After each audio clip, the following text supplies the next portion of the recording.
Thank you so much. Thank you to all of the amazing events and comms team who've been organising this. It's been deeply smooth sailing from my point of view, and I'm sure it's not in the background. Thank you to everyone who's here. So, my name is Kirstie Whitaker. I'm a research fellow at the Alan Turing Institute, and I'm a neuroscientist, but I don't think that neuroscience is going to immediately solve some of the mental health challenges that we have for people who are living with them today. So neuroscience, super important, really interesting, basic science. I'm really interested in using data science to be able to address the challenges that people are living with right now. And that's a common theme for all of our panel members, and they are going to tell you a little bit about themselves. Let's start with Sue. Hi, I'm Sue. I have a super racy brain. It's very hard sometimes to find an environment that can appreciate what goes in it and where I can contribute. So in my daily life, I look after my son, but I'm also an advocate in my borough, London Borough of Hammersmith and Fulham. And I try to work with clinicians to make the journey from diagnosis to actually support and actually being able to use some places and go out and do education and be in work and have a better experience of life. And I'm also a human book. I'm with the Human Library, www.humanlibrary.org. You can look it up. So I'm an autistic book and an anorexic book. So I help demystify the stereotype of what an autistic person can or can't do. So I can look you in the eye. I can have a conversation. And I have at times held down a job. I'm an ex of lots of things. I'm an ex-wife. I'm an ex-employee. I'm an ex would-be entrant into Britain's Got Talent, and never would try it. But I also wanted to make myself included. So when I found out about the work that Alan Turing's doing with ambient environments, I thought I can contribute to it. And I'm involved with Autistica. I might be a case study at some point, and I think I'm going to be photographed with my son working in a garden, which I helped get the money for by writing a poem. So I write poems to make myself feel more included in things that other people find easy to do, like form filling to get their grants. I'll do a poem instead. And it's a good way of facing 15 people who are saying you can or can't have the money. So my poem was, please give me the money. It's amazing. Simple as. £36,000 I got it. Thank you so much. Dianna. Well, that's a hard act to follow, I've got to say. I'm a lecturer in geography, which is nowhere near as entertaining as what Sue just outlined for us. But my interest is in health geography specifically, and I'm really interested in trying to understand better how the environments we interact in, whether they're social environments or physical environments, influence our health, both our physical and mental health. More widely, I'm really interested in working with different groups of people to ensure that academic research is used effectively, and that we build the right types of projects to make sure that we have the good evidence behind it to ensure we have really good policy in place, especially with the focus on public health and, of course, geography.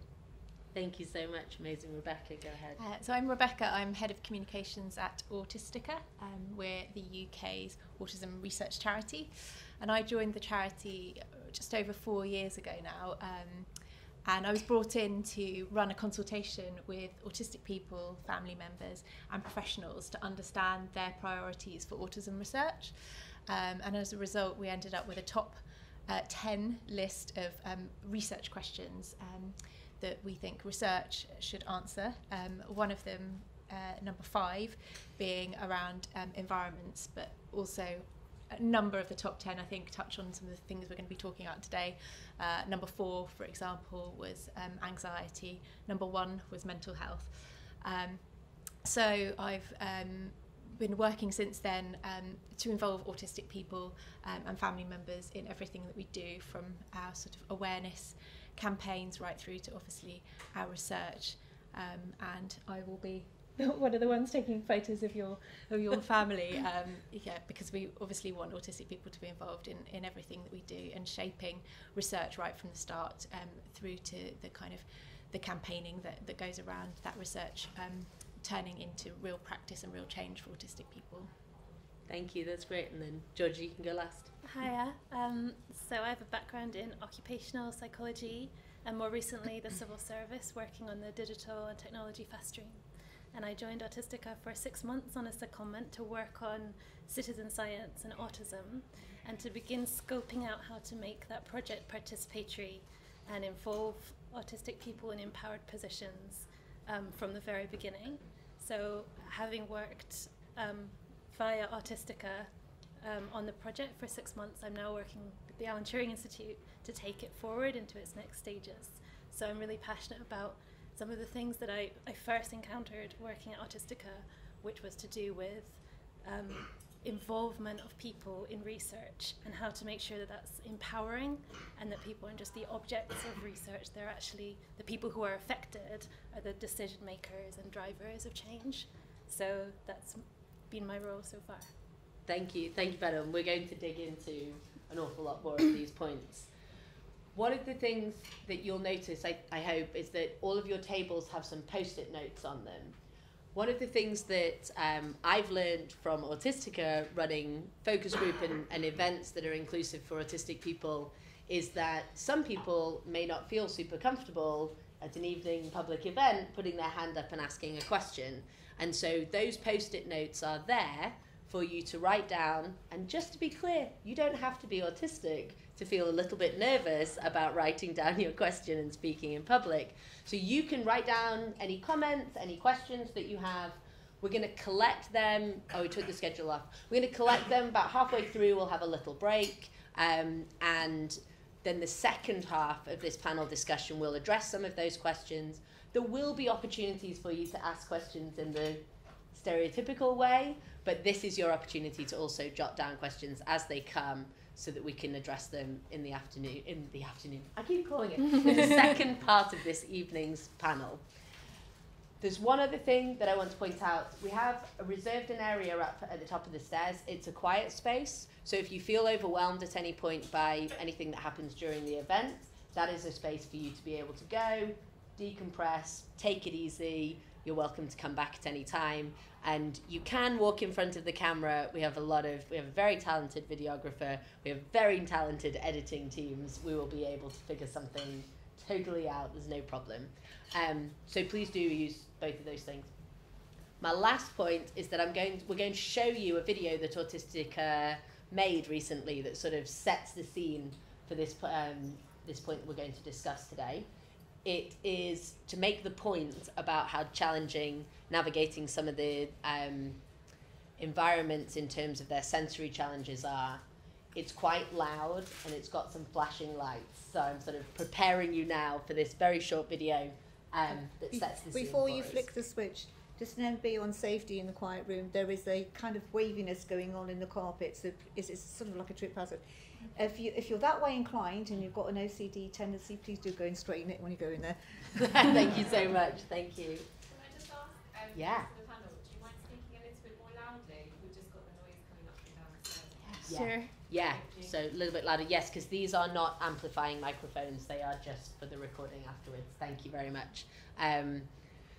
For folks on either side, I'll try and make eye contact, and you can sort of wave at me and do something like this to see if we need to raise up the volume a little bit. Thanks very much.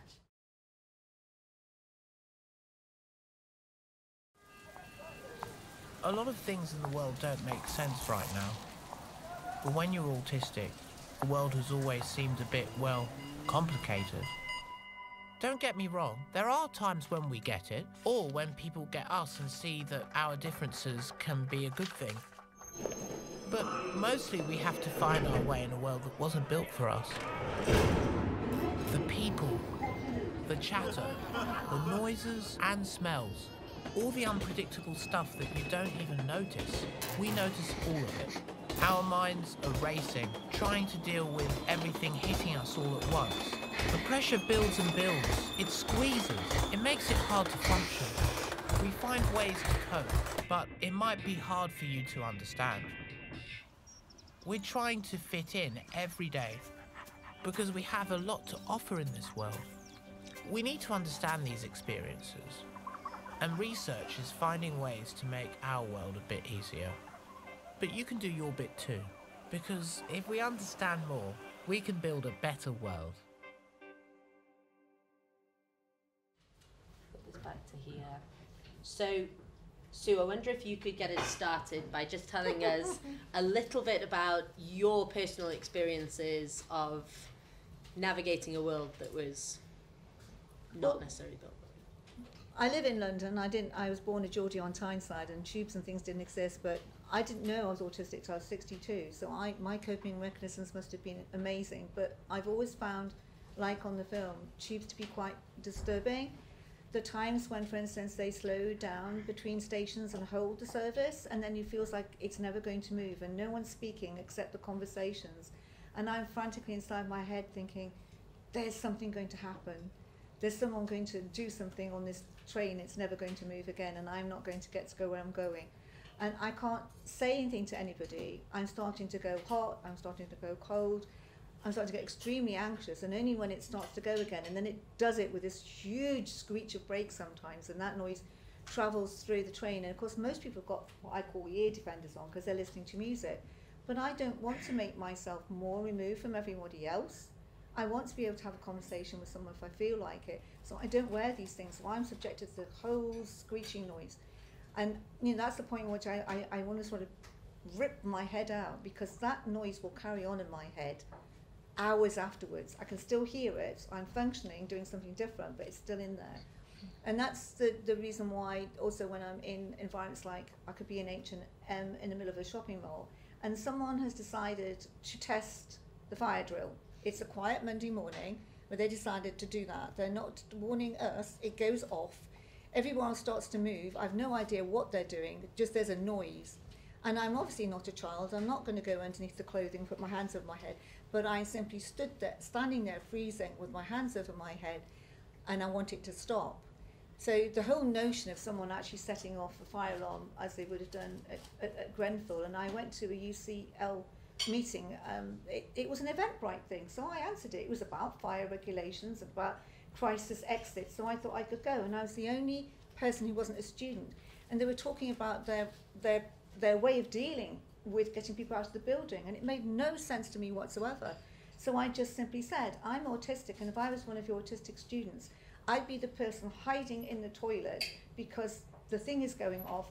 I haven't got my assigned person, whoever's supporting me, with me, and I don't know where to go, and the noise is going off. And they said, oh, but you would have your assigned person. I said, every single instance at lunchtime, when the academic day is finished, there is somebody with me when I'm in your building? I don't think so. So they started writing notes. And I think that's what I'm always trying to get across, is like, think outside of the box. You think you've got everything covered in your emergency plan and your information points. I don't know about anybody else, but I would never use an information point. When they suddenly terminate your train or terminate your bus, they just throw you out onto the street. You have to put your phone on and find out where it is you are and where you need to get to. There's never usually a human being to ask, and I'm not going to ask it down this strange funnel while people are buffeting me. And if you can see, I'm 5'3" and tiny. I'm always asked to move when there is something going on. You know, I'm on the escalator, you can step around, but I'm asked to move. I'm really tiny, so I've got that going on, and then I've got the autistic thing going on. So sometimes I can be a bit snappy and say, actually, I'm having a moment right now, and it's not a bloody senior moment, excuse me swearing, it is an autistic moment. I don't know well, and don't ask me to move, and don't try and micromanage me. I need to have my moment, and then I will move out of your way. But there's that amount of space here, and there's that amount of space there. Why don't you move? It's almost started an argument a few times, but I've learned that it's better to do that than suffer in silence, because then I just simply have a really bad day. And then I'm likely to not go out the next day. I'm likely to stay in the house and not go anywhere. So I often do pre-plan. I use my Google Maps a lot. And I actually Google Guide as a hobby. It's another way of me making sure that other people know stuff about a venue, whether it's got disabled access, whether it's a noisy environment, what to expect in terms of money spent, and you know, who will be there. Can you talk to the people that manage the bar if you go and by yourself? You know, all those things matter to me. So I hope that when I put them into a review or something of a place, it matters to you. And often you'll see on some of the bigger spaces like museums, my review will come up as the most relevant. That's amazing. Thank you so much. And one of the things that we'll talk about, I think it'll probably come up a few times, is what can we each do to be able to support autistic people and generally everybody in our community. I want to just bring in Rebecca because you were in charge of making that video and you made it in collaboration with other autistic community members. Can you tell everyone about that experience? Yeah, so we first of all put out a consultation to our Insight group and to understand good and bad environments for autistic people, and we've got the family members to feed in as well, so we got a real kind of mix of experiences, and travel came up massively for people. But like you said, it wasn't necessarily the trains themselves, it was things like delays or unexpected things happening along the way, and not being informed was really key. Unpredictable approaches from members of the public. So in the video you saw the person being tapped on the shoulder, and they put on their headphones, and the person looks a bit kind of perplexed about why the person hasn't responded in the way they expected.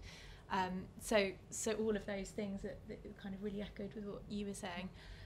But also what came out was that people really wanted to celebrate good environments and how and the strengths of autistic people, and how in the right environment an autistic person can thrive and can really be more focused and more productive than a neurotypical person. And some of those environments that were coming through, nature was a big one, being around family, friends, pets came through. We've got a dog at the end, that was really important that we fitted pets in, but also, you know, there were some public spaces that people chose as their favourite place, and for some people it was a quiet cafe. It wasn't always at home in a really familiar environment. It was you know, sometimes a place with lots of people around that just was relatively calm. So yeah, it was really interesting making the film, and actually understanding how people feel in that moment when they're really overwhelmed. A lot of people were saying that feeling of kind of being suffocated, and definitely the hyper aware of the kind of beating heart, racing kind of breath and stuff like that, which came through in the film. What's the process of actually getting all of this information? How do you mentioned the Insight group, but I don't know if everyone will know what the Insight group is. So Autistica was very aware that a lot of research was going on here, and there's autistic people's needs here, and the two weren't coming together. We knew that lots of researchers were really struggling to recruit for their studies, and definitely recruiting relevant people for their studies. And we knew that lots of autistic people and families wanted to be involved in research, but they weren't being put together. People didn't know where to go to take part in research. So we launched something called Discover, which is a nationwide network of autistic people, family members, professionals and researchers who receive updates from us, and opportunities to take part in research, updates on the latest research as well. So we use the Discover group, and within Discover we've got a smaller Insight group of people that we know a little bit more about. And so we went out to them initially to answer the consultation, and then of those that responded, we gave them an opportunity to come in for some workshops, and we kind of developed a storyboard from that, and then went back to them, got their feedback, and were able to kind of bring that character to life based on their own personal experiences. Yeah, so, thank you so much. Yeah, go for it.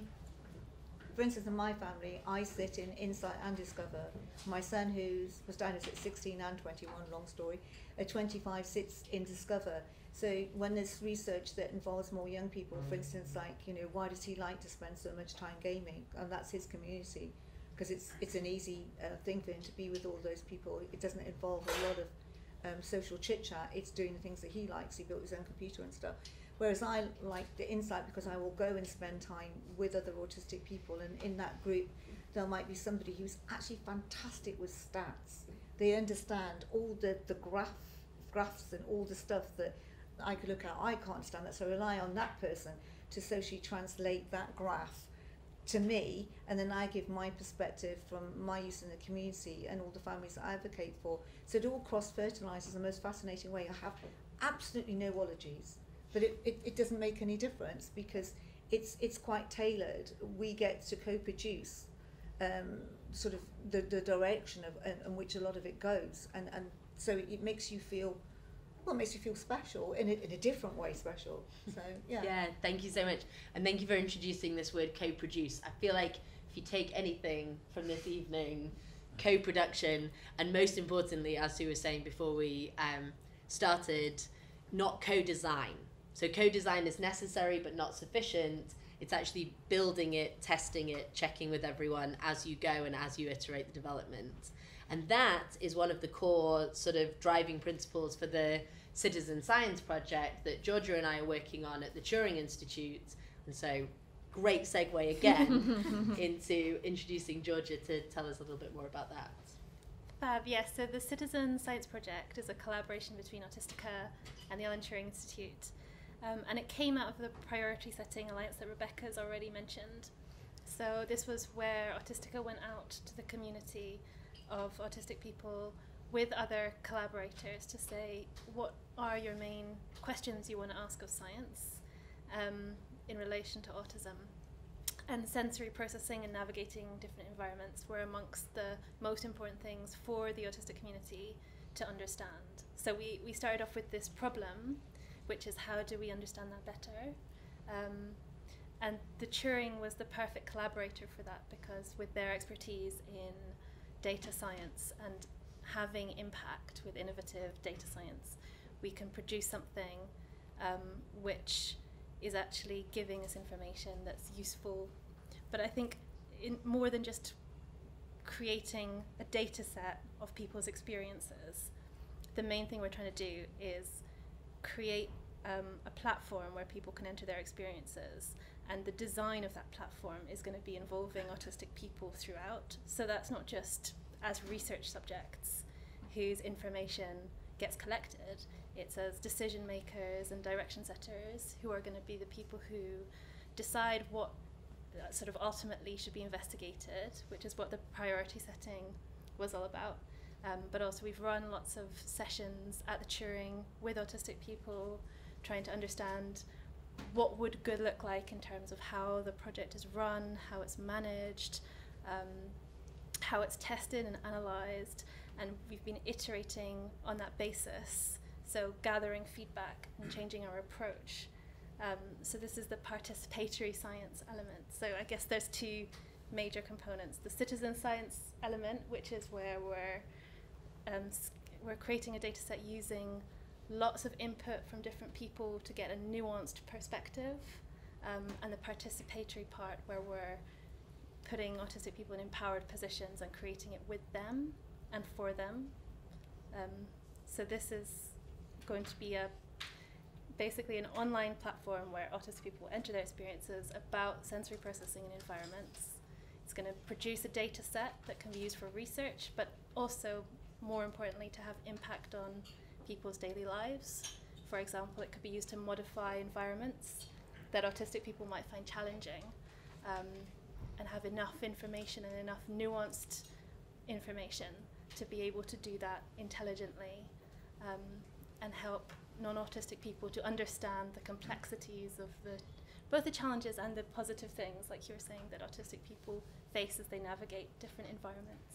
Yeah, thank you. And I will say that too, one of the most sort of striking experiences that I had when we ran one of these focus groups was, we're specifically bringing autistic people to the Turing Institute to ask them about the sensory challenges that they have when they go into particular spaces.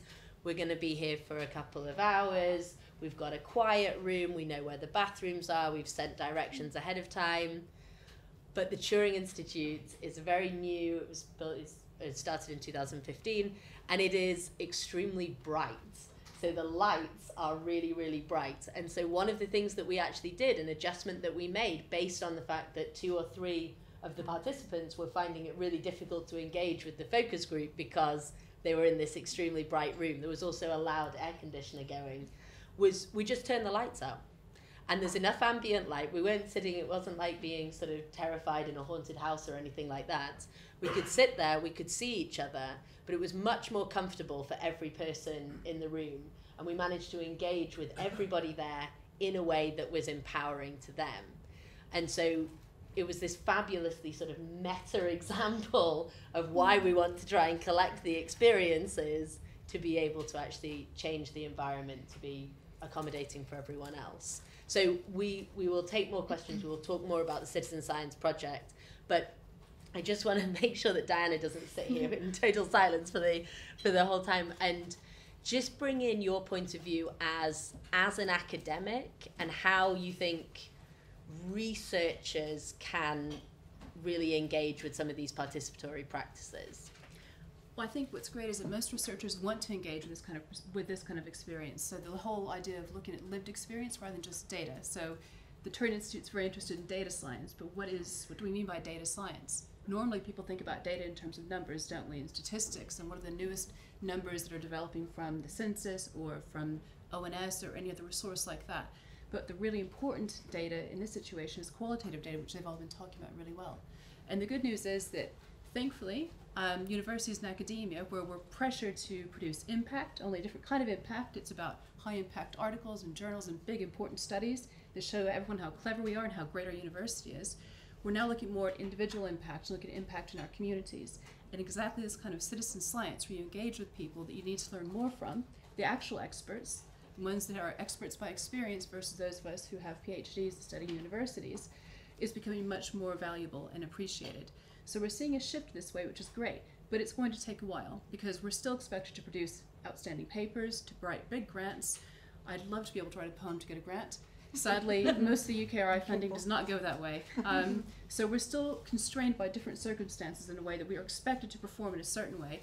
However, there is a strong shift of wanting to engage more with everyone outside of universities and appreciate different types of experience and different types of information and data.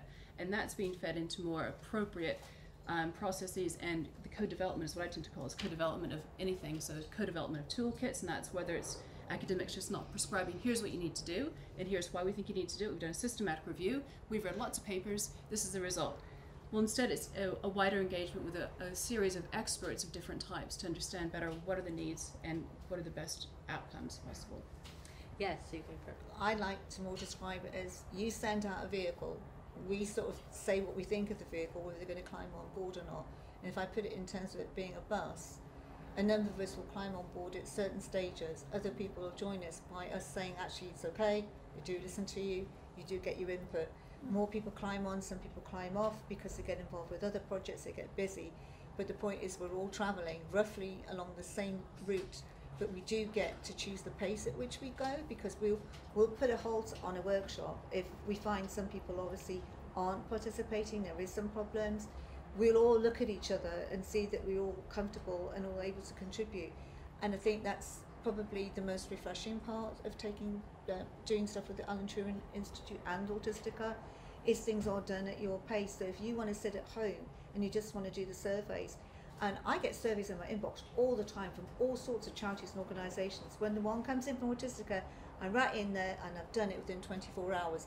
The other ones I'll flick them away, destroy them, whatever, because there isn't the incentive, because it doesn't go by. I can tell John Lewis and Marks and Spencer's, my bank, all sorts of wonderful stuff about how they can make my life a lot easier, but they don't listen and don't do anything with it, and I don't win anything.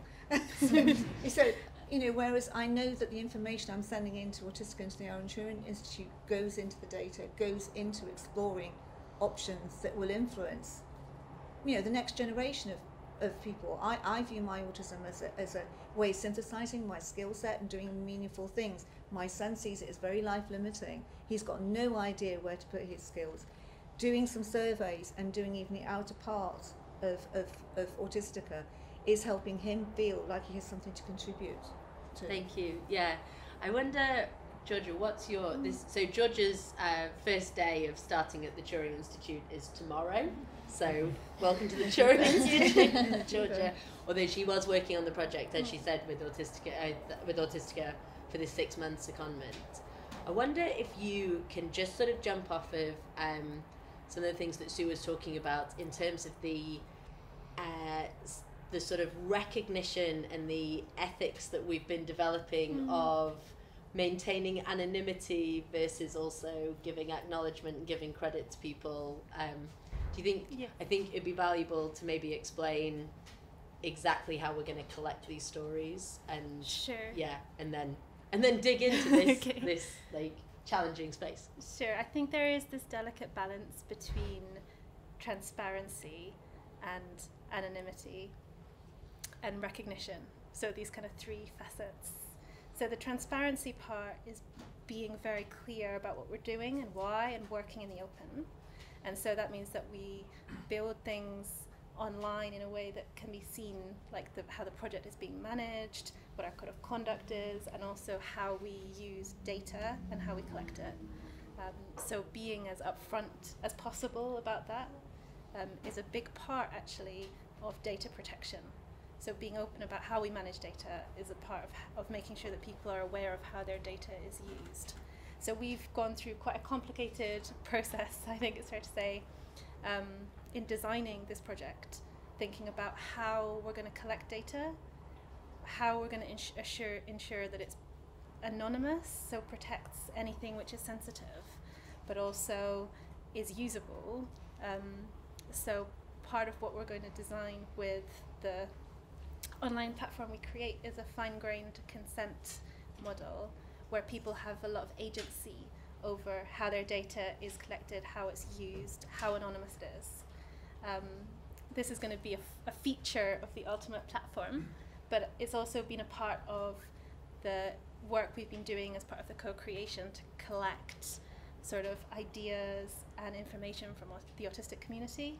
So we designed data collection processes for in-person and online, which ensured that we were extracting information at quite a high level that was anonymous, destroying the recordings that we took of sessions so that nothing was kept that was in any way going to be identifiable, and making sure that only the core research team have access to the more detailed transcripts.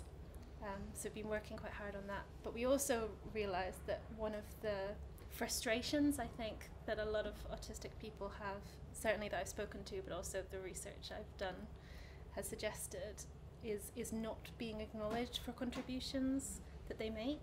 So just having their data kind of used without any acknowledgement. So we've also put in place a contributors file where people can apply to be named if they want to be, or given a pseudonymous acknowledgement for their input. So what this is really about, I suppose, is agency, people having a choice over what data gets shared, with who, for what purpose, and whether they want to be acknowledged and to what extent. So we've also got a kind of careful set of measures in place for redacting information. People will have a chance to look at any information that goes public in any way to see whether they're happy, whether they think it reflects them, and whether they still want it to be made public. So we're being very thoughtful about these things in designing the project.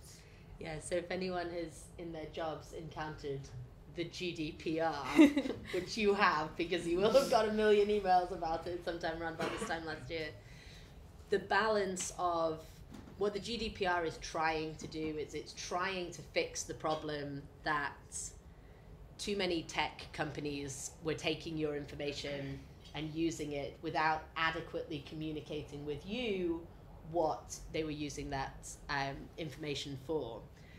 And researchers have tended to take a very paternalistic view of saying, we're going to collect all of this data, trust me, I'm a scientist, I promise to do these things, and then I will destroy this data, or I will lock that filing cabinet, I will never let anyone else at it. And actually, that may not be what the people who gave their information wanted. They may actually want their information to be shared more widely so that it can be used for other purposes to improve the health of people like them or people who are different to them.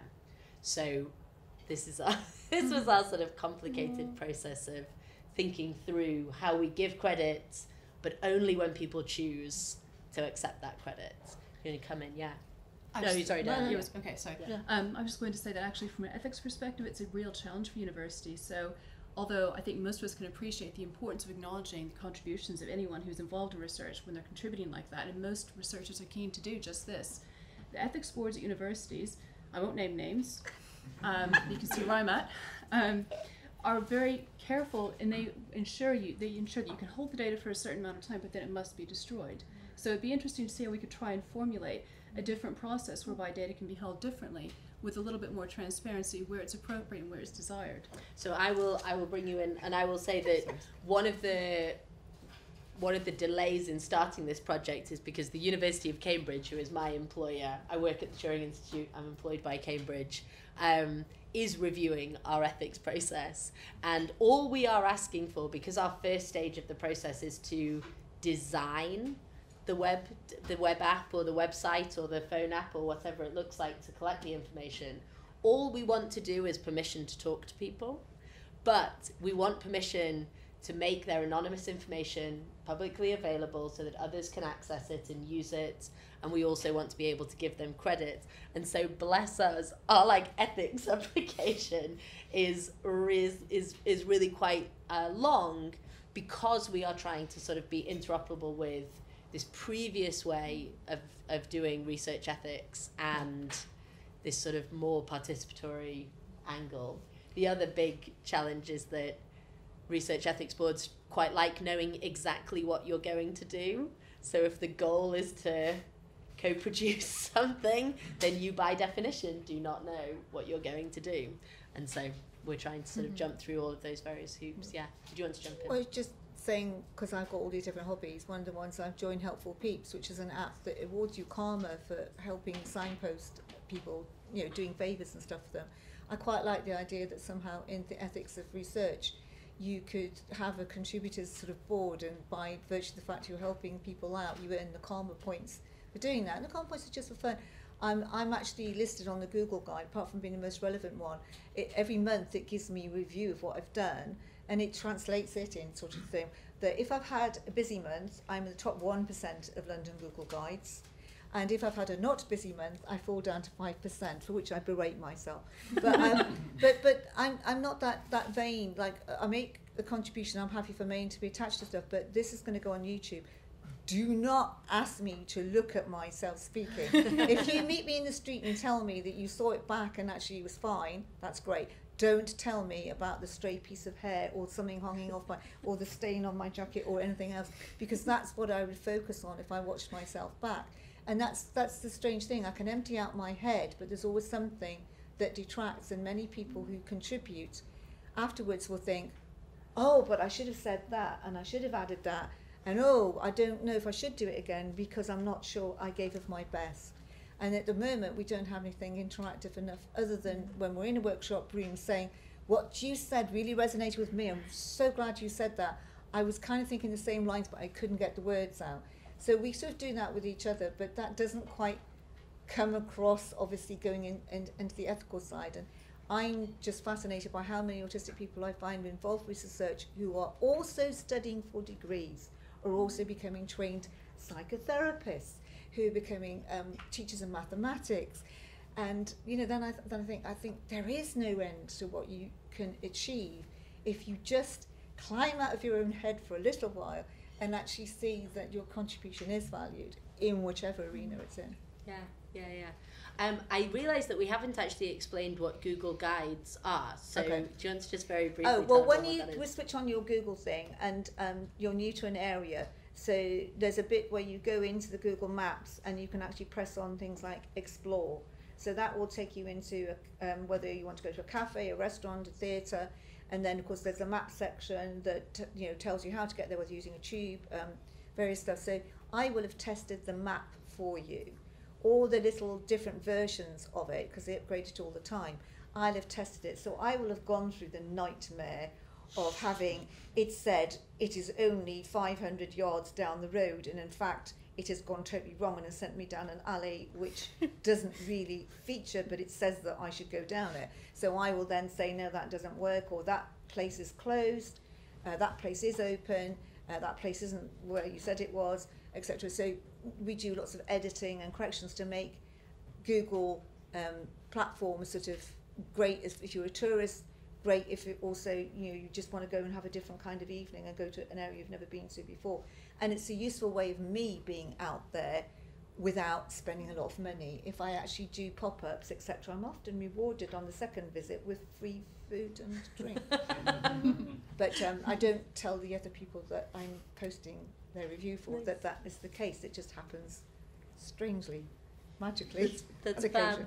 I think it's a wonderful. I actually didn't know until this afternoon. Anyone can be a Google Guide. When you go on the map, it says your contributions you can join. It is a long process. I have 53,000 points. I'm level 9. You have, when you're level 10, you get to 100,000 points, and it's far easier to game to get to 100,000 points in the game than it is to become a level 10 guide. I will get there before I shuffle off this mortal coil. Yeah, you said your son was really into gaming. I feel like you may also be. No, I get. I think other autistic people who don't game. If you put one of those things in front of me, and I actually get weird electrical things happening at my arms. I have to put down the controller. The only one I can do is Wii. I'm very good at archery, and my maiden name is Loxley, related to the Earl of Loxley, who reputedly was Robin Hood. Nice. So maybe it's in the genes. Very much. I think we've got sort of a few more minutes and then we'll have a break. But I just wanted to ask Rebecca. So, what are your sort of favourite kind of directions that either Autistica as a charity has been able to kind of forge, or projects that Autistica has been able to influence that have come from the priority setting or from engagement with the community? Yeah, I mean, I think the fact that we have now set our entire research strategy around the top priorities for the autism community is quite a big deal in itself. And as a result, all of the grants that we put out are around those community priorities. So when you hold the purse strings like Autistica does when it comes to research funding, you're in a good position to do that. And I think launching our Discover network, obviously that's a great way for researchers to advertise their projects, but we'll only advertise projects that are relating to community priorities. So again, you know, it's another incentive for researchers to really focus on matters that really matter to autistic people and their families. Projects specifically, we've recently launched a grant scheme for autistic researchers. As you were saying, lots of autistic people are now getting inspired by seeing some of the projects that are coming out because they are around community priorities. And they're looking into things that maybe a neurotypical person would never think of. So, for example, one woman is an autistic mother, and she's looking into a project around autistic motherhood, and specifically around the parent-child interaction and how assessments how assessments are made on kind of parenting ability, if you like, that there may be quite based around a neurotypical model, and maybe that needs to change slightly, because autistic parents maybe do parent slightly differently, and that's there's nothing wrong with that, it's just different. So that's quite an interesting one. We've also launched a Future Leader Award as well to get more early career researchers into autism research. We lose lots of really great autism researchers to other fields because the money isn't there. There's just not huge amounts of money in autism research. So that's a really great way to kind of harness the future of autism research. So really excited about some of the ideas that are coming through from those people.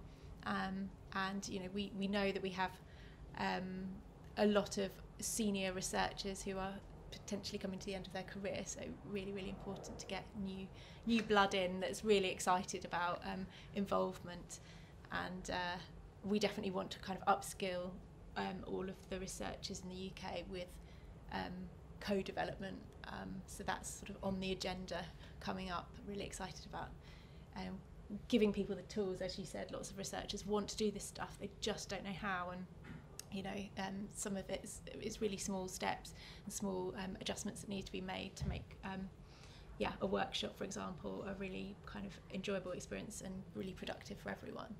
Fantastic, thank you so much. I think that's a great space for us to take a 15-minute break. It's called Pint of Science for a reason. You are welcome to go and grab a pint. You can get 6 pints down according to Guinness in 15 minutes. Good grief. You can. Please don't. You can. So 15 minutes, and then the panel will come back, and I will collect from you any questions that you have on Post-it notes, but then we'll also, the second half will also open up to your questions. So I collected some Post-it notes, but I will also ask you if you have any questions. And I think one of the things we'll also do is, if you want to add something, then just wave at me. It becomes a little bit difficult because you won't be recorded, because only these mics will only pick up voices here. That's why I stand quite close to Georgia when I'm talking.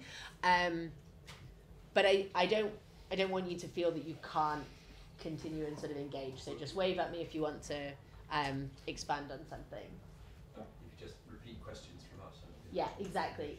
So I can summarize and repeat, but if there's anything else that you want to sort of add some sort of nuance on top that maybe I'm missing from the Post-it note or something like that, then you can just wave at me. So What's a nuance? so yeah. So there's sort of there's two questions on this Post-it. One is, I think, very easy, and the other is less easy. So the first is, what is the relationship between Autistica and the Turing Institute? So I feel like maybe Rebecca and Georgia, you can take that one. And then the other is, what is the outcome of your project? So that's going to be on you, Georgia. Okay. You can tap me in if you want to. Yeah. That's the slightly harder one. They did say, is it kind of like a new Google guide for autistic people? But while you mull that over, I wanted to give you some time. Do you want to just explain the relationship between the Autistica and the Turing Institute? So I think the relationship between Autistica and the Turing Institute is, obviously, it's a joint project, and you are representing the Turing Institute, and now obviously Georgia. So we have both agreed on the same aims for the project, and have been working together from the very start. So from design right through to obviously completion, we'll be working together. Yeah. I don't know if you wanted to add anything. So the project is funded by Autistica. Yeah. So it's a grant that Autistica has given to the Turing Institute that pays for George's salary to work on the project for 2 years. So thank you, Autistica, for funding. But your answer is also entirely correct that it's sort of more than just his pot of money. Absolutely. Get in touch with us in 2 years' time and tell us what you're doing. Because otherwise she wouldn't have access to us. Exactly. Because it comes through Autistica. Exactly. You'd have to go farming out for your own people. Exactly. Yeah. And I think that's true of most of our grants. Are kind of we do work with the people that we grant the money to, but this one, more than any other, is very collaborative. Yeah. So Do you want to try and do the outcomes? Sure. Yeah. So I guess this is a complex question, I think, for two reasons. The first is that there's multiple outcomes, and the second is that by its nature, that's going to be unfolding throughout the process. So we can't say exactly in advance what the eventual product will look like, precisely because we're working with autistic people throughout to design it, iterate it, change it, based on their feedback and recommendations. We can't say, here's this thing, this is what it looks like now, because that would just be us deciding on something which is against the participatory principles that we were talking about earlier. So in terms of the multiple outcomes, on a very high level, we do envisage. One is a online or phone-based platform where autistic people and other people as well can enter their experiences of navigating different environments. We hope that this will be as inclusive as possible, so allow us to get contributions from people who don't normally have access to be able to participate in research. So we want to design it to be to reach people who may have accessibility needs, who may be nonverbal potentially, making that as broad as possible.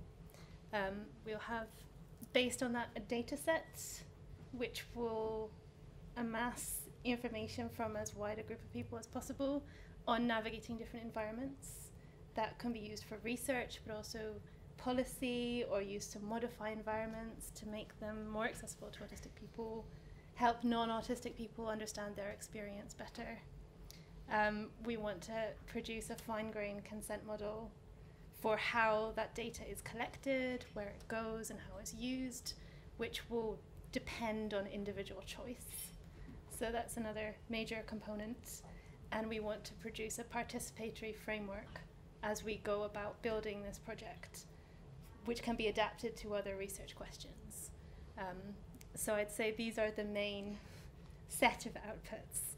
Although, of course, if we discover something in the process where autistic people we work with decide that's not exactly what they want, we're very open to iterating it, modifying it, and producing something different to what we might initially envisage.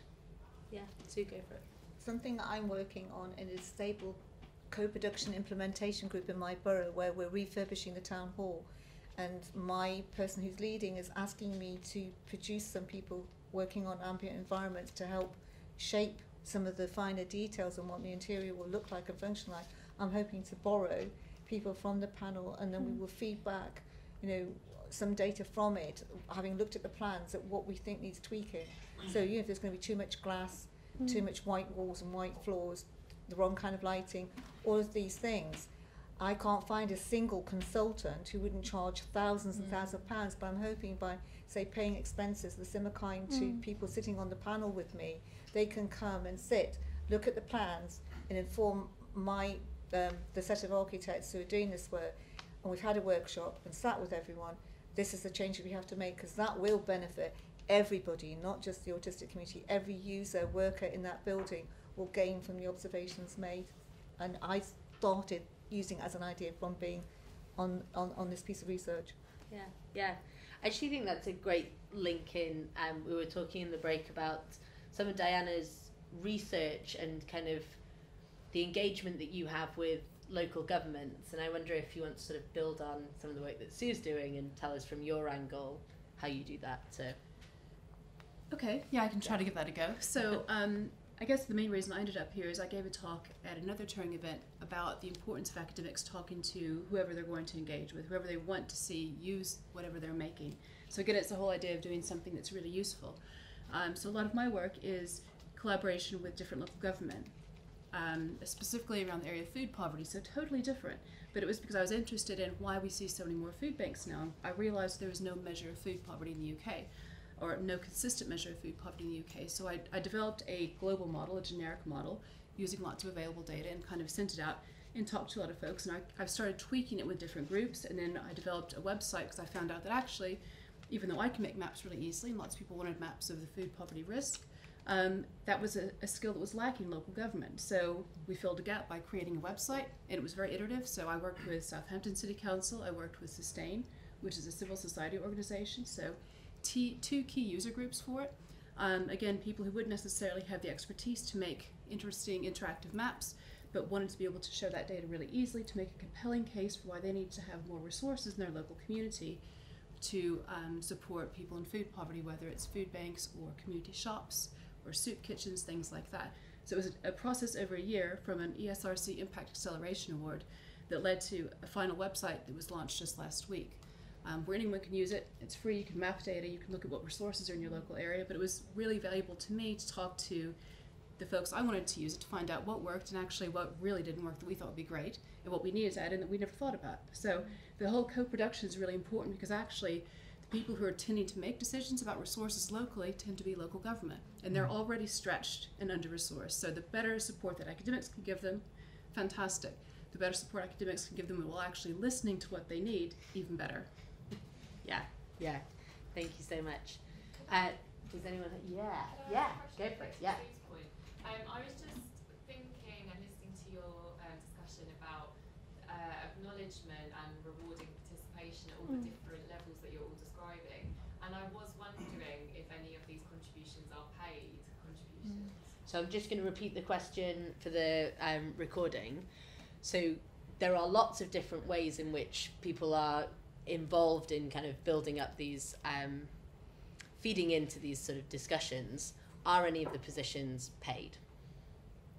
I Do can you want talk to take for that? Autistica. Yeah. I mean, Yeah. we, if anyone's involved in workshops or taking part in, phone call interviews, things like that, we would always pay in line with Involve guidelines. I don't know if you've come across them. I think involve.org, I think.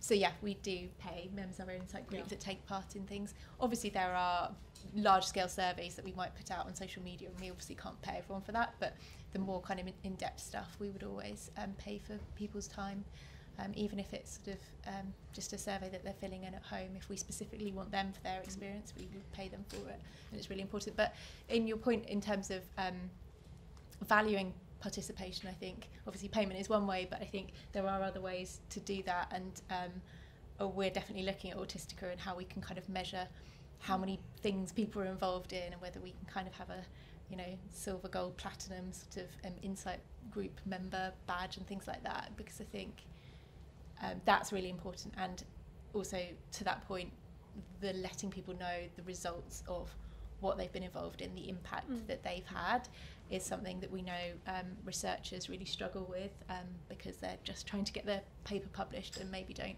communicate with the people that originally took part in a study. So we, through Discover, are making that a part of their obligation. If we're advertising their study, that we oblige them to update us, and we can update everyone of where the study's gone and the results. Yeah. Did you want to join? Oh, just saying, yeah, I'm being paid to be sat here, but I would have come anyway. But also, because I got involved with my disabled implementation group, they also offered to pay me, which I was kind of like confused by, because I've done so much for my local government. I'm vice chair of my residence committee and so many other hats, and I never got paid for any of it. But I'm probably going to accept a bit of a less fee, because I turn a pensioner in September, and the thing of being involved at certain ages becomes more complicated, what you can earn, what you can't earn. So you end up having to go back to your disability on action advisor, but then that cross-fertilizes back into telling someone else, if you do this, you can earn this amount. So we all advise each other on that basis. But there are some people then who, from their experience, can start little consultancies of their own, and they will charge very fair rates, far less than, say, a consultative therapist might charge. And I've discovered on my son's behalf, the lowest rate is £55 an hour, to the highest rate being 180. I don't think any fees are not paid or anything like that. But there are people I've sat with who actually don't take their fees. They don't wish to, and that's for their own personal reasons, because their working career, they've accumulated enough money, and they want to give philanthropically because it means so much to them as an autistic person.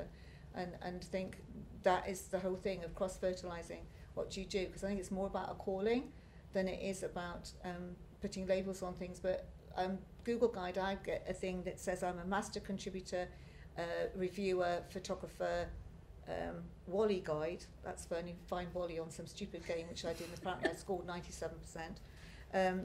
But you could do something like that, where you could say someone is a master contributor in terms of how many surveys, research, etc. they've done. And it's kind of cool because it's got a little charter mark, and when I go on it I can see it. So if you were logged into some Autistica, you might see something like that. And it's just a fun way of self-acknowledgement in that case, that you just getting involved more and you see back, yeah, I'm making a difference. Yeah, I was going to say, I think it's really important that Autistica does pay people to be involved in projects, partly because it's more inclusive that way. Not everyone can afford to give up their time for free, and we can't just assume that people will do it philanthropically, even though it's like wonderful that they often do want to. And I think that the Involve guidelines gives that kind of framework that makes it sort of fair. So I basically wanted to make that point, that we're kind of aware that paying people isn't just a matter of respecting their time, but also diversity and inclusion. Yeah.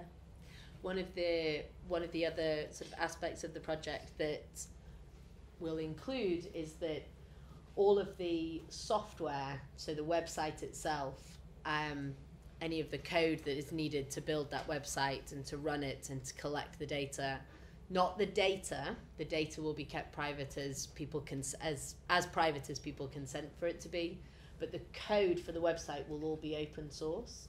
And I do a lot of work around building open source communities, and it's actually really interesting to hear why people are motivated to join and work in open source communities, because it is quite similar to wanting to do something good, wanting to contribute into something valuable, but there are huge biases in who has the privilege to be able to spend their free time contributing to open source code projects.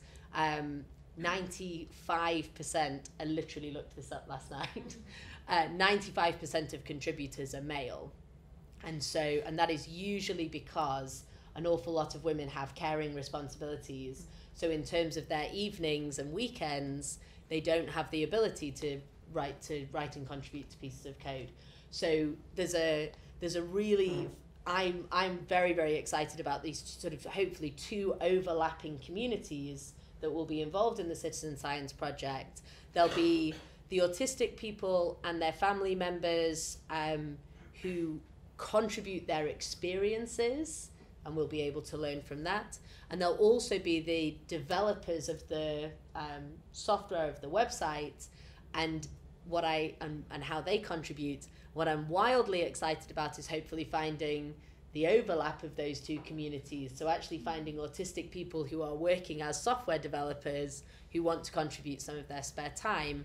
And one of the things that we will have to kind of really pay attention to is engaging with our community of contributors, both of these groups, and recognizing how they would best like to be acknowledged for their work. So if people want to be paid to write the code, then we will find ways of doing that. We actually have an industry partner who's doing some pro bono work to start us off, and people will be able to be paid for the focus groups that they'll come to and the user testings that we'll run.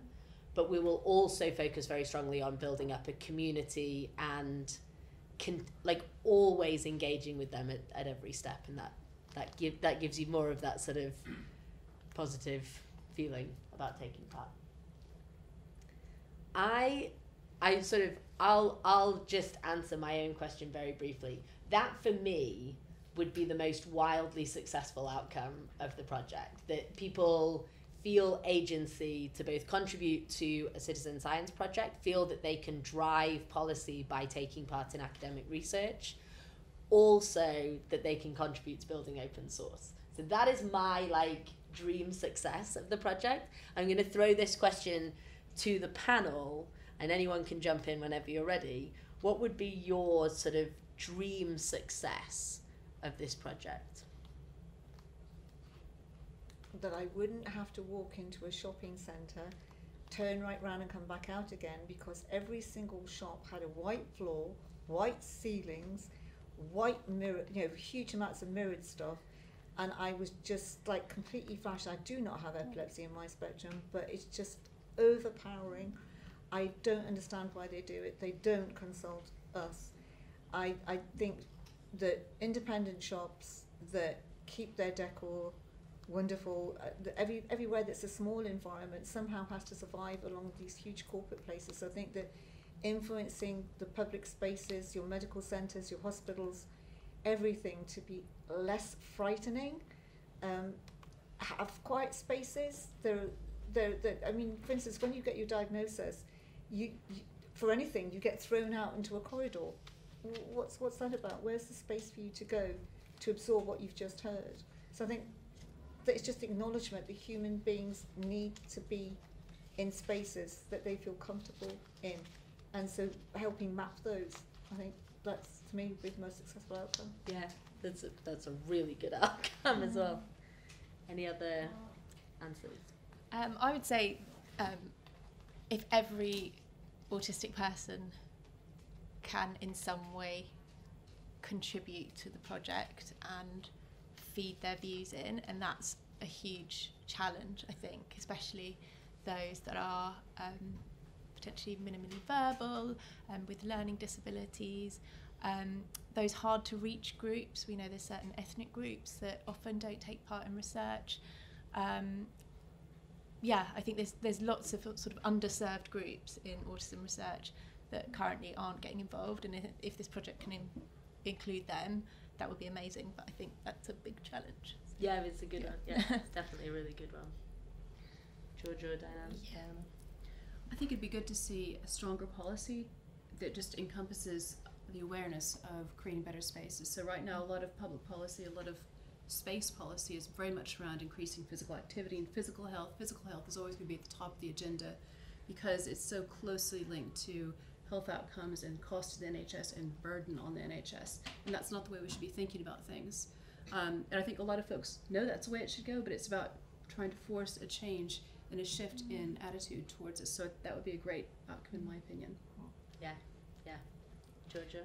Yeah, I think for me, like a lot of what you've been saying is involved in it. So obviously something which is impactful that can actually be used to give evidence that's helpful to change environments so that they work better for people, and also can influence policy. So the more of a convincing, large-scale, nuanced data set, the more we can actually change things for the better. And I think also it's in quite a strong position to be able to do some of what you were saying was important in terms of reaching people who could not otherwise participate in research. So I guess having a way of interacting with science that is something that people can do if they're not usually able to kind of come to a venue, speak to somebody, or like they might be nonverbal, they might not have the same, they might have particular barriers to some forms of interaction with science. So we want to make it as broad and inclusive as possible.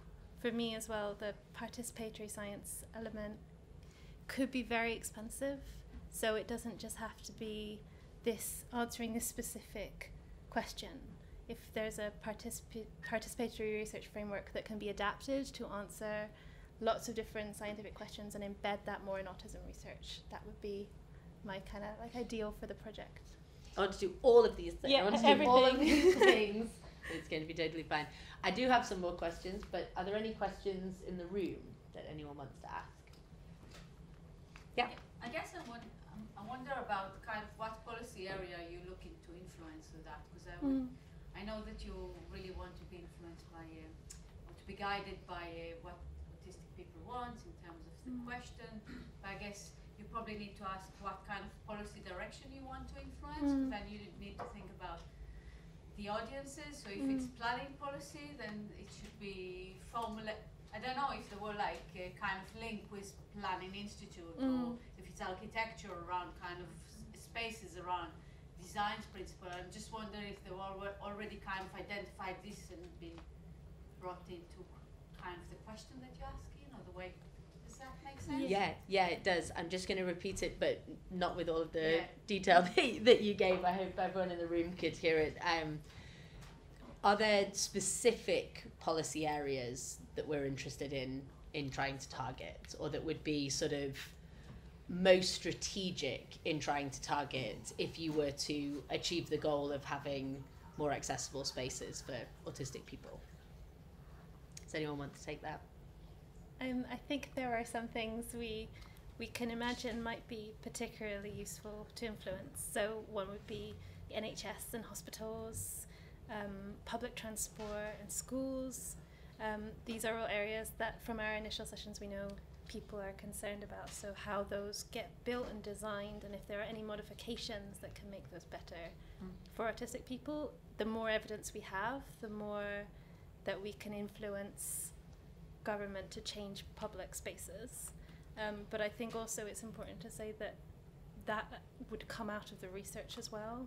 So where should the emphasis and the focus be depends on amassing as much as we can of the diverse experiences of autistic people and their families. So this is a kind of early stage to knowing where to focus on in terms of changing and influencing policy. Some of the best practice models of use of space have been in good new builds of special schools. Some of those things are quite possible to replicate in public spaces, but it's like for the autistic users of those services to feed back into this model and into this research. those things that work well, because you know, you've got the example of Japan. They've done it for centuries, making rooms multi-flexible by sliding doors. So, for instance, in this space we're sitting in, you could make 4 rooms with a sliding grid on the floor. It's very easy to do that, but it actually is showing that that works, and the reasons why it works for people with all different needs. So if you have people who are working, you want to keep them working in the same company, the worst thing you can do is open up that space and do what they've got, these open office things. They are absolutely dreadful. I think everyone is realising what a big mistake that is.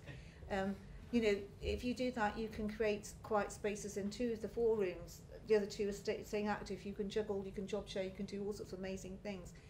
So, you know, we may be starting from the point of autism, but it works for everybody. And in my human library stuff, we do corporate events where we sit and we go into eBay, we go to Heineken, we go into Infinium, which is still quite worked out, or we go to Smurfit Capit, and a couple of other invites, and we sit at tables. So I will talk to maybe 12 people. Some of them are HR, some of them are, you know, in looking after interns, etc.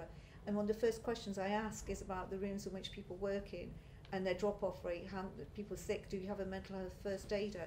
They're horrified by the questions I'm asking of them, because I'm asking them to consider looking after their workforce and what their purpose is of working. And I think this kind of research reaches all of that, because we could be having 3 days working from home and 2 days in a shared office space. The dynamics of everything are changing commensurate with the amount of population, our resources, and it matters that autistic people find their place within that. They are many times the most ideal job sharers, because they can, you know, some people cannot sustain full-time work, but they can work damn well for 3 productive days a week, and half a day of that is spent changing over to the other parallel member of staff. So research like this can influence an entire field of using space differently and for what purposes. Yeah, yeah. Does anyone else want to join? Just to say, yeah, on the employment point, we've got a number of corporate partners, and definitely employment is one of the areas we're looking at, because we know that in terms of HR policy, neurodiversity is rising up the agenda, and everyone's coming to us saying, how should we change our offices to accommodate autistic members of staff? And the answer is, we don't really know yet. And just as simple as make it right for everyone. Yeah. So this will really feed into a lot of the employment work that we're doing. But yeah, we always collaborate with all the other autism charities that are out there, so we'll be feeding obviously all the results into them, and working together to kind of campaign alongside them in wherever we need to focus our efforts. Yeah. So I'm going to sort of summarise that as government, you know, national level, business level. I actually think like corporate level is probably one of the biggest and won't be fast, but like faster areas of impact for improving the lives of individual people.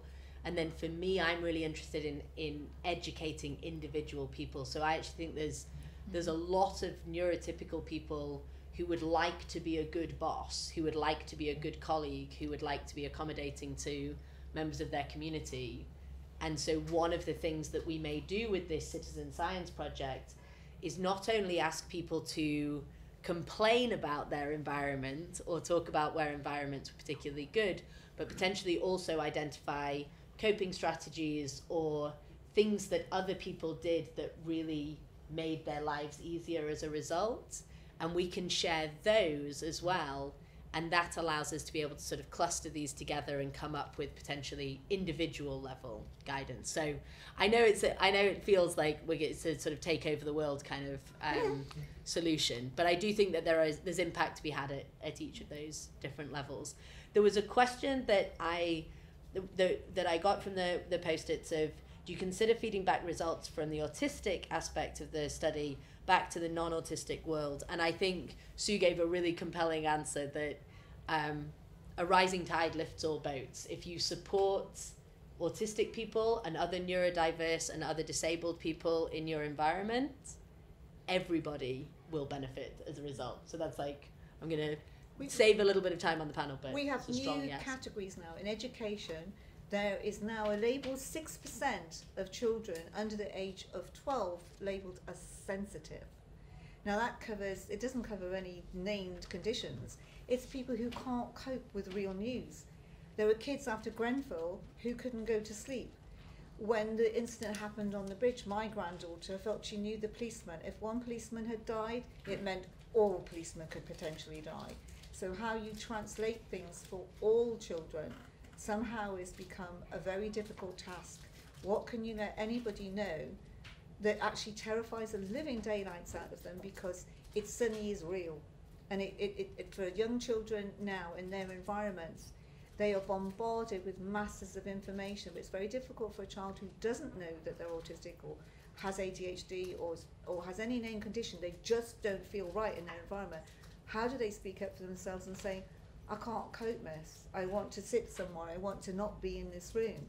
You know, it's because they have to learn, they're driven to sit these sats and do these things. So, you know, there's a lot going on there, and all the work that anyone does now is to make it better for the next generation, the generation after us, because I can remember a much more peaceful place that I grew up in, and it's not what my granddaughter's experiencing right now. Yeah, thank you. There was a question, did we get any feedback on early years settings? So just jumping off some of the points that you were making about autistic kids in schools, about early year settings during the focus groups. Now, I don't think in the focus groups that Georgia and I have run, we had any comments about early years settings. We mostly had autistic adults who came along to the event, but I don't know if anyone on the panel wants to comment on sort of making more accessible environments for young I think autistic what people. you were mentioning about working with parents on that project, I think that is very important, because there are lots of people having two sets of children. I've done it myself, like a 13-year gap between. So you have somebody who's got some an older group of children who don't have any special needs whatsoever, and then suddenly their 3-year-old has just been diagnosed. So they're not going to send them to the same schools or the same places that their siblings went to. So, you know, it's experiencing parenting in a different way. So what choices do you make? What places do you join? You know, the support that I get as an adult is very different to someone experiencing diagnosis through a child development unit or through CAMS or any of those organisations. There's a great thing of what happens after you've been diagnosed and you get these educational health plans, etc. It still puts the onus on the parents to find the right places for their children, and I think that there's not a lot out there. There's no directories or things to follow. It's very much left for you to find your own support groups, and I think there was much research perhaps to be done into you know, finding out models that do work, and if there's some area of this country that's got a fantastic success model, then let's bring it into London, because I find London is usually a few steps behind other parts of the country in developing anything innovative. We I don't know, it's because we're the seat of government, we get very self-obsessed, think we're doing it right when we're entirely doing it wrong. So, does anyone else want to join in? Anything? No. That's great, thank you so much. Are there any other questions? Yeah. I had a practical question. Beyond policies, or maybe before policies, is there anything that people who are not autistic, like myself, can do to make the environment at work better? I was really struck by your example about the fire alarm. At work I am the fire warden, so my job is to kind of convince people to leave the room. And I was thinking, how should I react if one of my colleagues really needs some support, and obviously I'm advised not to touch anyone. And also I wondered, okay, in an office environment where there is kind of an element of familiarity, so we kind of know each other, maybe I may know that different people have different needs. What if that happens, I don't know, in a shopping mall? Is there anything that you would advise? well, I think all workplaces should have buddy-up systems. As anyone enters, that they're mentored by somebody, not just for the first 6 months or a year, but in their personal development throughout their career path, is that there's a revolving or ongoing element of support, so that they know, for instance, if something like that was going to happen, their buddy or their personal mentor would be around, and that they would be, in your crisis plan or your exit plan, people who are mentors would know to go and look for the person they normally look after to assist them. So it's not a question of people like headless chickens wondering who's doing what. And it's also that you regularly do update people if you are going to run things, and there are different scales of alarms. There are ones which you can actually have fitted for, apparently, that go on to, you've got one small one that goes off very short space of time, that's a loud one, and then you have ones that do a thing to people's phones, like you've got the assistive technology, so it would then have a particular beep to go off, and the, you know, where you are right now there is a danger of fire, so they know to leave. There are lots of different ways of using technology, so it's not that loud thing going absolutely nuts. And just, you know, in work, and if you're doing work reviews for people who have got vulnerabilities, it's how many people do sit in a work review. If it's a one-to-one, that's fine, but there are situations where people have whole panels doing their work review, like 4 people. That's not really very easy for an autistic person or someone with special needs to absorb. It's better to do it with someone they've already met before, and it's more spun on the thing of how are you experiencing things at the moment, what help do you need, rather than your performance is this and it's not that. If you do that, we self-monitor all the time. We're our own worst critics. So spinning a work review the other way, which is, you know, what you've achieved and where you'd like to get to next, and always putting that thing of personal development and achievement, and you know, it's just applaud it if you like, and it's a different way of doing a work review. I've got several friends who are not autistic who phone me up and say, I've just had the worst work review of my life and this is what happened, and I will tell them, and I'm not trained as a life coach, to say and speak up for themselves and actually get something done about it, because everybody has a right to feel comfortable where they work and to be appreciated. So. Just to say, we've started doing some a survey basically with autistic people in employment, and actually a lot of people don't disclose their diagnosis at work as well, so you've obviously got that added problem. Yeah. So yeah, I think it's about giving every member of staff the chance to be open about the things that they struggle with, so that's, you know, part of, and like you said, maybe it's someone that's separate to their line manager and the person that decides whether they get the promotion or get their contract extended. Maybe it's someone separate, so that they feel that they can be honest with some of the things that they have challenges with. Do you have a mental health first aider? Yes, I am the mental health. You are the mental health first aider, therefore you're asking all the right questions. Yeah. And it's that, and sometimes it takes a question of somebody who is a manager being brave and actually saying, actually I'm dyslexic, or I've got dyspraxia, or I have difficulty with these reports. Is anyone else having problems with these reports? Let's do them differently.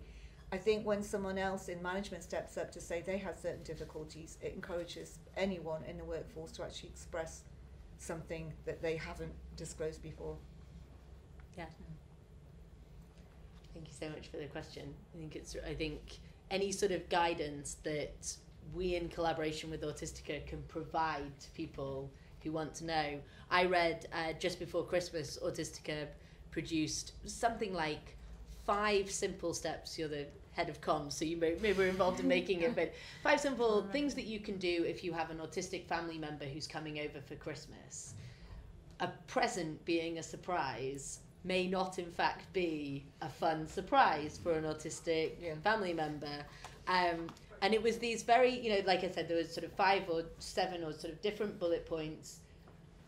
Some of them were reasonably obvious, you know, sort of kind of thinking about surprising sounds or, you know, things being too bright. But that one of maybe wanting to know what was in the gift before you opened it, I would not have thought of. But it costs me nothing to accommodate anyone that comes over to my house for Christmas. I'm really keen to try and come up with those sorts of guidances too. And I think the higher level policy, which I think is really important, I think that will flow from individual neurotypical people caring about everybody that's in the workplace. Yeah. Anything else from there? Are there any other questions in the room? I have a very nerdy one, which is about sampling bias among the participants. So we have not yet collected any data from our studies. One thing that I will say is that when you run a focus group at the Turing Institute, which is inside of the British Library, you immediately require people to be able to cross central London to come and take part in that focus group. So the answer to the beginning part of this is yes, there definitely is a sampling bias, and it's actually one of the goals of having an accessible citizen science platform is to try to alleviate some of that bias. But I don't know if either Dianna or Rebecca want to talk about sampling bias in general. I think you've just given a really good example of it there, because we make lots of assumptions about accessibility to the internet, to understanding instructions on a web page, and so often what you'll see is if there's an interactive website or some survey like that, then there'll be different versions of it which will be accessible to more people, whether it's language barriers or very simplified symbols to indicate what the meaning of the question might be. Your example of physical access is fantastic and perfect. Temporal access, so what if you have the focus groups in the middle of the day? Well, then people who are in full-time work can't access it. So there's all sorts of considerations around that which are quite good, I think. So that's a more general point, I would say. Yeah, and you do areas in sort of health, like access to health services more generally. Do you have a feeling for, beyond autism specifically, are there kind of key demographics that are particularly underserved? Yes, usually black minority ethnic groups, especially people who don't have English as a first language, is an obvious one. There's always the issue around gender, so some women don't want to see a male doctor. They're the pretty straightforward ones we can think about quite clearly, but yet are often unaddressed because of lack of resources. So I guess a lot of things I come back to is lack of resource, which is no one's fault, but it's still a problem. We have to figure out how to address it. Yeah. In the large families that I help advocate for, I don't speak Somalian, so I'm always reliant on someone else to step in to provide that link. But it's many times for primary and even for assessments, they have to bring 3 or 4 children with them. There is never any provision for a long appointment where lots of difficult questions and interaction between social workers and various things can happen, because there are so many children of ages that are not going to school and getting it all to fit in, and therefore appointments aren't met and things don't happen. And there's something wrong when we can't actually anticipate that someone comes with lots of family members. They may be caring for their mother and can't leave their mother at home while they come for their appointment. So none of this is ever put into the formula of how we actually get our help. And that also brings in a point I didn't think about, or didn't mention initially, which is socioeconomic status. So the ability to communicate effectively with a healthcare provider to make sure that your needs are articulated and that they understand the phrases you're using. So again, that's also an issue perhaps of for especially newer migrants into the country. We see this quite a lot in general healthcare. But it could be for anyone else who just doesn't have the right words to communicate the challenges they're facing, or don't understand that what they're actually experiencing is perhaps mental health, but creating physical manifestations.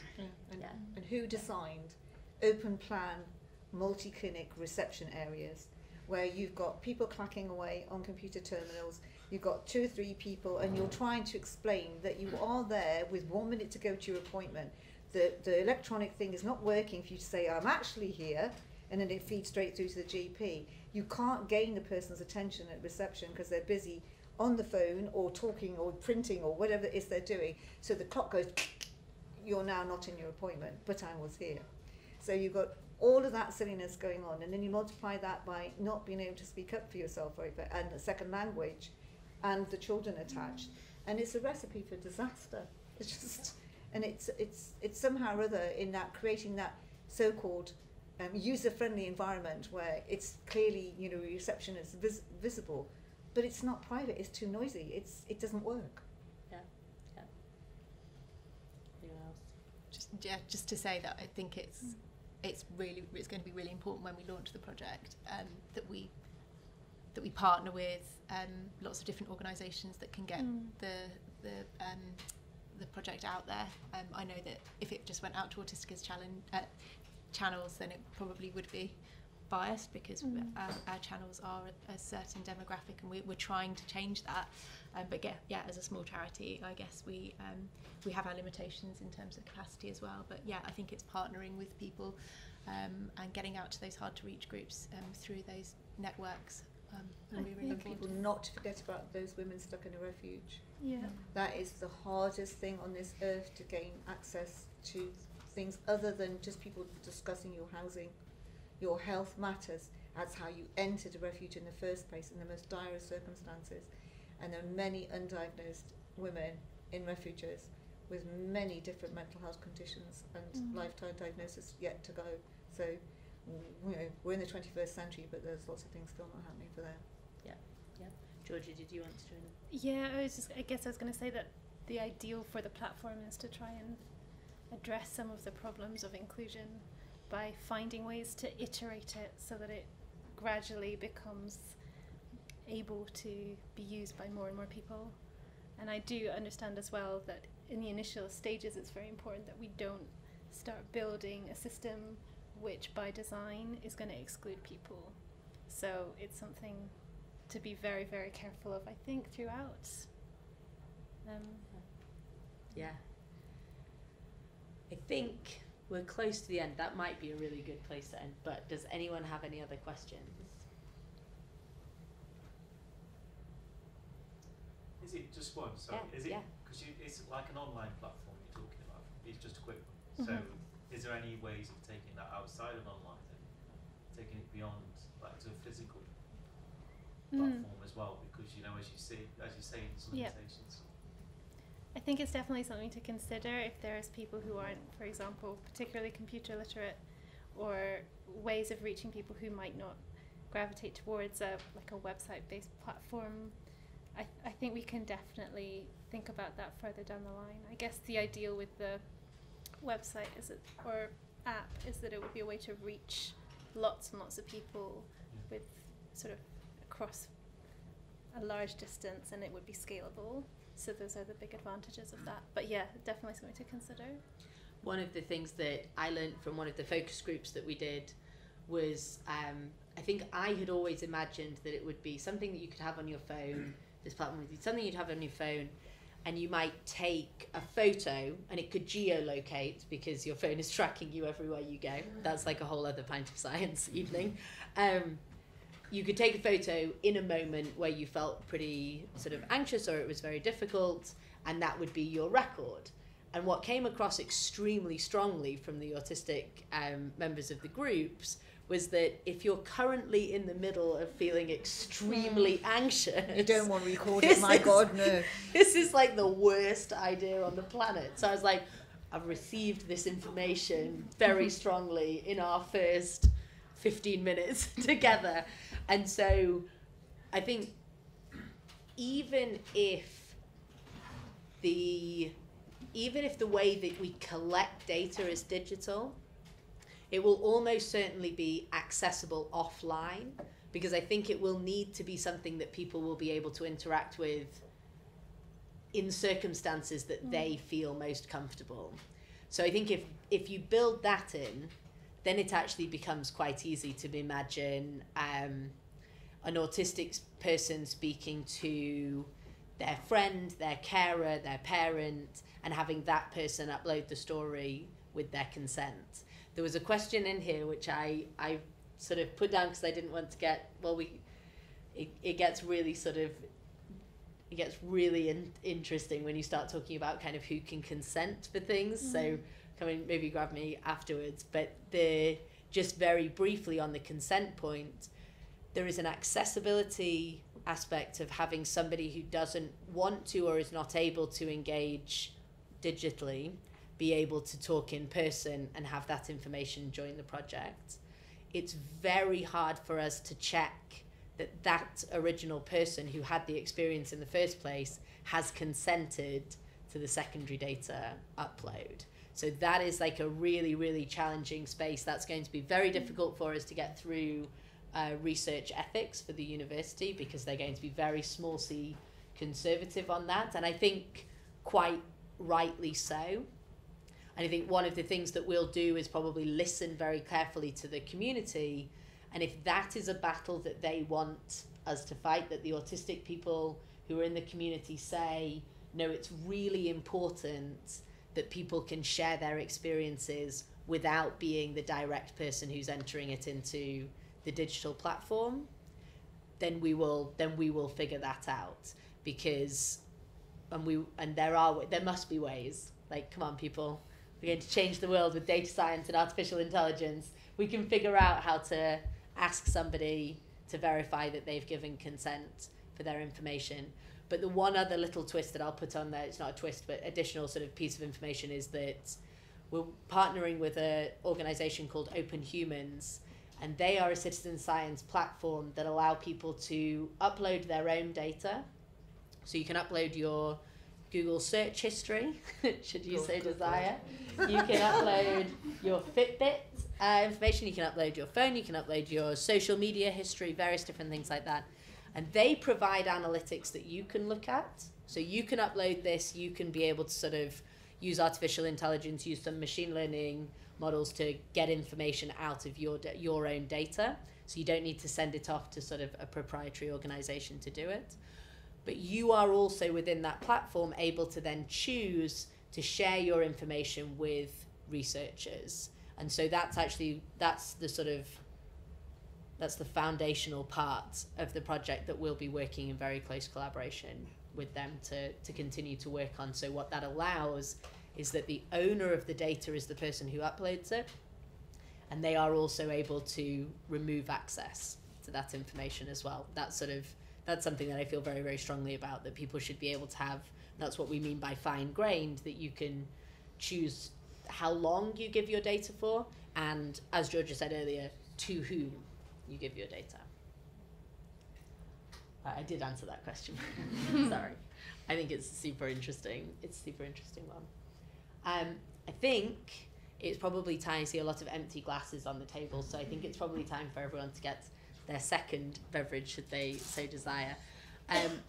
Does anyone on the panel want to throw in any sort of closing points? I suppose one prompt would be, if you had to have this audience remember one thing, just one thing, hopefully you remember more, but if it's just one thing, what would you have them remember from this evening?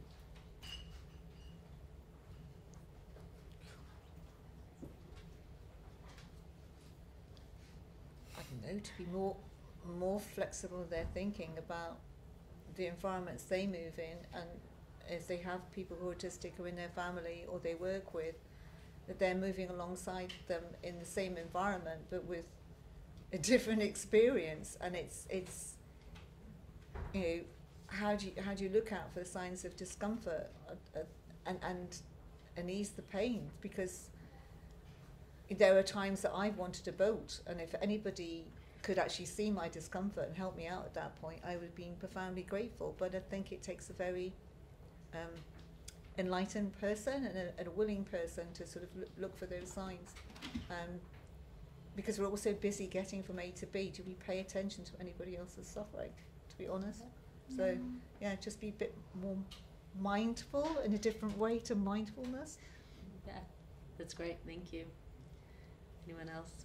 I'll just add on to that and say that I think, because we came here to talk partly about planning and how we can incorporate awareness for people with autism, in that if we, as we've already said, if we can incorporate a consideration for people who have autism, then it'd probably benefit all of us in a lot of ways, because who likes open plan offices? Who wants all white hospitals? So all the things that you've said are things which would benefit everyone, especially towards well-being, which would be just overall a great thing.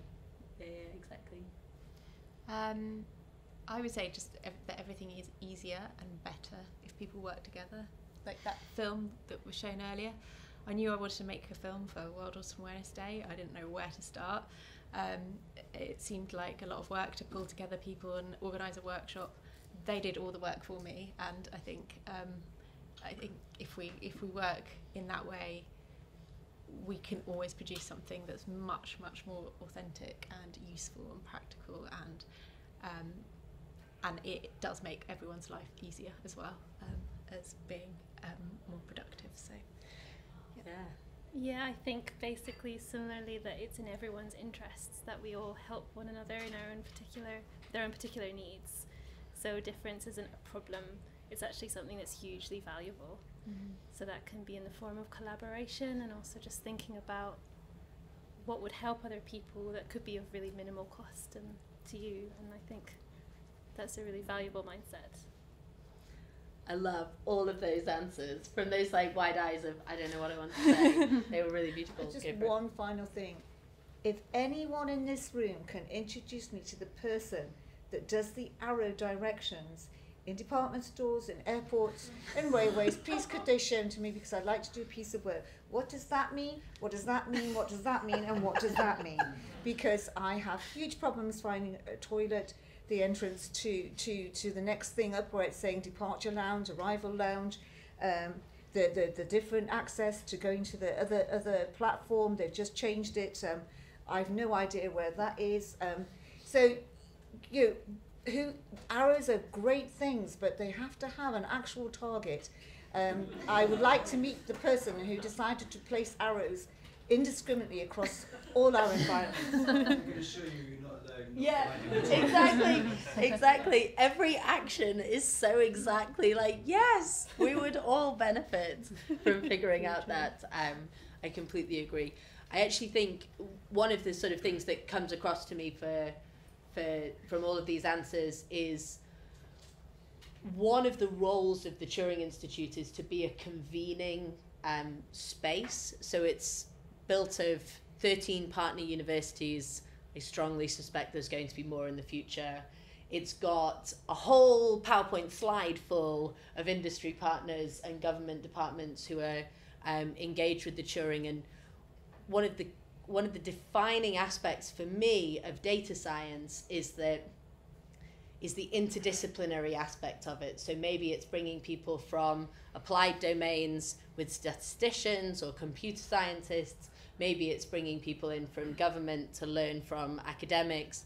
Maybe it's being able to link up different communities.